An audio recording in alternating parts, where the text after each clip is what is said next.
High বন্ধুরা, good morning. তো তোমরা সবাই কেমন আছো? আশা করছি ভালো আছো। তো আজকে তোমাদের কাছে একটা নতুন ব্লগ নিয়ে এসেছি।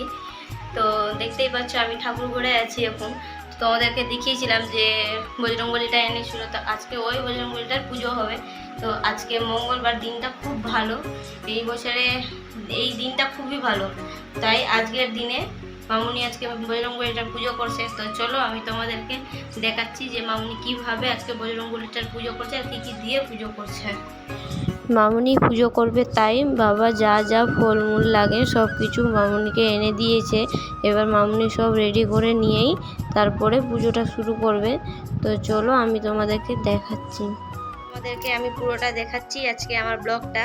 এখানে মামুনি পুজোতে বসে গেছে, আর এখানে মামুনি থালাতে চন্দন বেটে নিয়েছে, হলুদ চন্দন। আর এখানে আছে গেঁদা ফুল আর 7টা পান পাতা। আর 7টা পান পাতাতে, প্রত্যেকটা পান পাতাতে মামুনি রেখে দেবে শ্রীরাম। কারণ আজকের পুজোতে যা যা নিয়ম বলেছে তাই তাই প্রত্যেকটা নিয়মে মামুনি পুজো করছে। তো প্রত্যেকটা পান পাতাতে লিখে দিবে শ্রীরাম। আর এদিকে দেখো মামুনি এখানে রেখেছে ছোলা, তুলসী পাতা, লাড্ডু, খেজুর, আর আছে পেড়া, আর আছে নকুলদানা, আর সাথে দিয়েছে জল। আর এখানে ফুল টুল সব কিছু রেখে দিয়েছে মামুনি। এখানে প্রদীপটা রেখেছে, তো পুজোটা শুরু হলে মামুনি প্রদীপটা জ্বালাবে। আর এখানে রেখেছে বজরংবলীটা। তো সেই বজরংবলীটা তোমাদেরকে দেখিয়েছিলাম আগের ব্লগে। তো দেখো আজকে এই ভিডিওটাতে যে মামুনি আজকে পুজো করছে এই বজরংবলীটা। তো চলো পুজোটা যখন শুরু হবে তো আমি তোমাদেরকে দেখাবো। অবশ্যই আমার পুরো ব্লগটা দেখতে থাকো, আমি অবশ্যই তোমাদেরকে দেখাচ্ছি পুরো ভিডিওটা। ওদিকে সব রেডি করে নেওয়ার পর মামুনি এদিকে পুজো শুরু করে নিয়েছে। প্রথমে তো ফুলগুলো চাপিয়ে দিল। ফুলগুলো চাপানোর পর যে পান পাতাতে লিখে রেখেছিল শ্রীরাম, তো সেই প্রত্যেকটা পান পাতাগুলো মামুনি এক এক করে সাজিয়ে নিল। তারপরে দেখো মামুনি কি করে।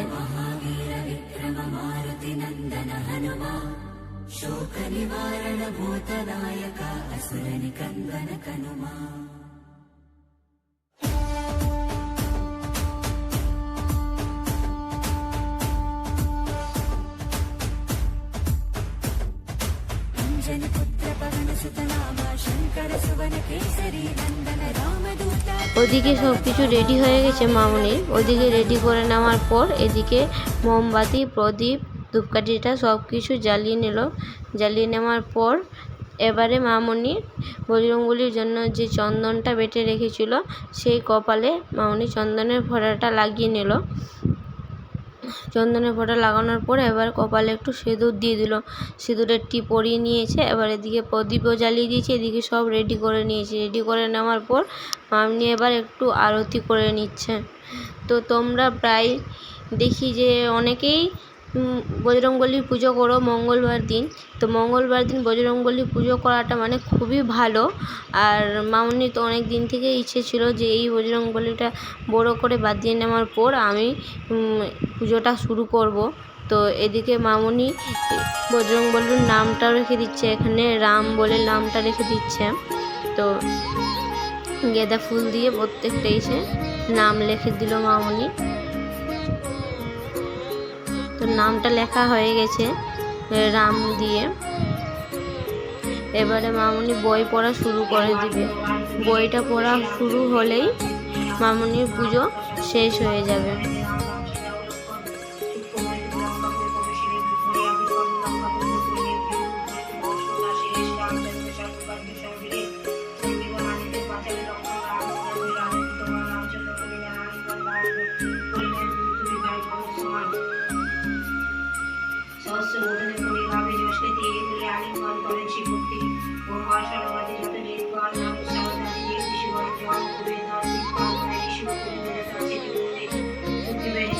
এদিকে মামনির বই পড়া হয়ে গেছে, আর আমার ওদিকে রান্না হয়ে গেছিলো। তো আমি আজকে অন্নভোগ চাপিয়ে দিয়েছিলাম ঠাকুরকে। আজকে বলতে না, আমাদের প্রতিদিনই অন্নভোগ চাপে বাবাকে আর গোপুসোনাকে।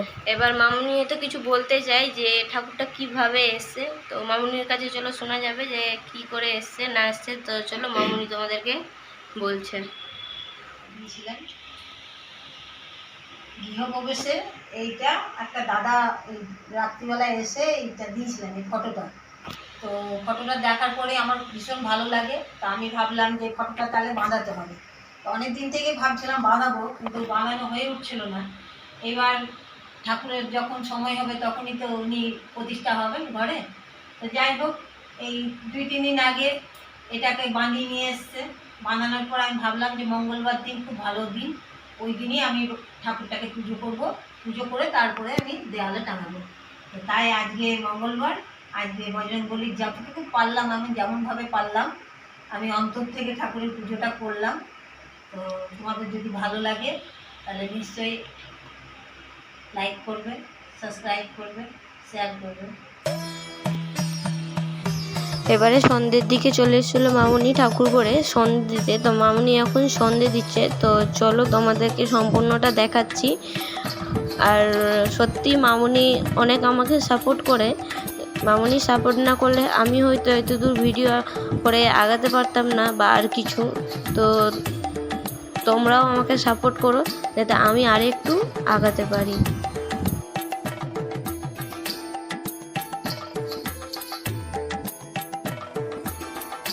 সন্ধে দেওয়া হয়ে গেছে, এবার আমাদের গপু সোনাকে মামুনি ঘুম দিয়ে দিচ্ছে। প্রতিদিনই ঘুম দিয়ে দেয়, পা হাতটা টিপে দেয়, যেহেতু গপু সোনা অতক্ষণ বসে থাকে তো গপু সোনারও তো পা হাত ব্যথা করে, তাই পা হাত টিপে দিয়ে মামুনি ওকে মশারির ভেতরে ঘুম দিয়ে দিল। আর এদিকে আমাদের ছোট্ট সাই বাবা আছে, ওকেও পা হাত টিপে ঘুম দিয়ে দিয়েছে। আর এদিকে আমাদের বড় বাবা আছে, একেও পা হাত টিপে দিয়ে মামুনি একেও ঘুম দিয়ে দিবে। তো প্রতিদিনই ঠাকুরদেরকে ঘুম দিয়ে, এরাও তো তখন বসে থাকে, এদেরও তো পা হাত ব্যথা করে, তাই মামুনি একটু পা হাতটা টিপে দিয়ে ঘুম দিয়ে দিয়েছে। তো আমার আজকের ব্লগটা তোমাদের কেমন লাগলো লাইক কমেন্ট করে অবশ্যই জানাবে।